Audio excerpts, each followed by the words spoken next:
മറ്റൊരു പ്രധാനപ്പെട്ട വാർത്ത മലപ്പുറത്ത് നിന്ന് തന്നെ നിലമ്പൂർ ചോക്കാട് 40 സെന്റ് ആദിവാസി നഗറിൽ കാട്ടാനക്കൂട്ടം ഇറങ്ങി 10-ലേറെ കാട്ടാനകളാണ് പ്രദേശത്തെത്തിയത്. വിവരം അറിയിച്ചതിനെ തുടർന്ന് വനപാലകരെത്തി ആനകളെ കാട്ടിലേക്ക് തുരത്തി. സംസ്ഥാനത്ത് ജനവാസ മേഖലയിൽ കാട്ടാനകൾ ഇറങ്ങുന്നത് ഇപ്പോൾ പതിവായിരിക്കുകയാണ്, അല്ലെങ്കിൽ വന്യജീവികൾ ഇറങ്ങുന്നത് പതിവായിരിക്കുകയാണ്.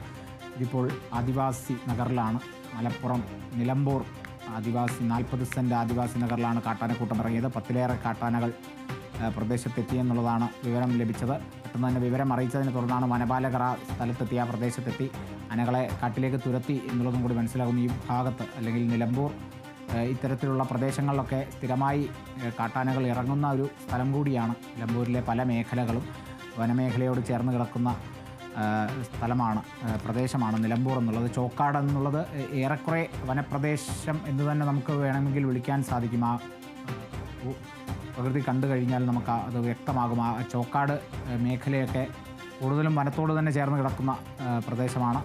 അത് അവിടെ ചോക്കാടിലെ 40 സെന്റ് ആദിവാസി നഗറിലാണ് കാട്ടാനക്കൂട്ടം ഇറങ്ങിയത്. 10-ലേറെ കാട്ടാനകൾ ഇറങ്ങിയിരുന്നു. വലിയ നാശനഷ്ടമൊന്നും ഉണ്ടാക്കിയിട്ടില്ല, പക്ഷേ സ്ഥിരമായി ആ മേഖലയിൽ കാട്ടാനകൾ ഇറങ്ങുന്ന ഒരു പ്രദേശമാണെന്നുള്ളതാണ് മനസ്സിലാക്കുന്നത്. പെട്ടെന്ന് തന്നെ വിവരം അറിയിച്ചു, വനപാലകരെത്തി ആനകളെ കാട്ടിലേക്ക് തുരത്തി.